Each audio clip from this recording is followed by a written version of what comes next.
Any automatic alignment to EU regulations as they change over time would be completely incompatible with the concept of Brexit, former Trade Minister Liam Fox will tell Swiss business leaders tomorrow.With just 10 days before the UK leaves the EU. Fox will stress that frictionless trade between the two sides is simply not possible under Downing Street's vision of the future relationship.Read more. Don't run for the hills over alignment. The big question is where and when to diverge. Fox, who famously said a post-Brexit free trade deal with the EU should be the easiest in human history, will tell the business audience that the regulatory relationship will be the most contentious part of talks, and warn that misunderstandings in the terminology are already causing confusion. For the UK, the key element of any future regulatory environment will be the ability to determine its own rules. So let us be clear at the outset that alignment does not mean control, he will say at a breakfast briefing on Tuesday morning.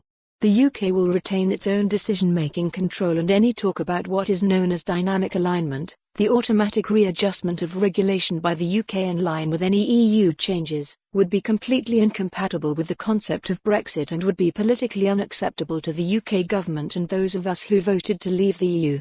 Fox will remind the audience that the EU will not allow for the UK to cherry-pick from outside the single market, but stress, the EU cannot cherry-pick itself by trying to control a state outside the single market and the customs union. Within this new dynamic, it will be up to the UK to decide how similar or dissimilar our regulations are compared to those operated by the EU. Some UK sectors may want higher or lower levels of voluntary alignment, but the concept of dynamic alignment is a dead duck.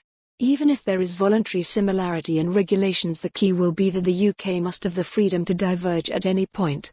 This gets to the heart of the wider debate about the future of the global trading system, Fox will say, highlighting the government's preferred system of equivalence where the outcomes are agreed but different parties to an agreement can find their own ways of achieving them as the best route.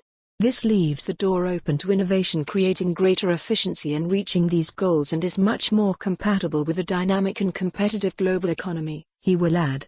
Main image, Getty. For more on this story, visit the news article link.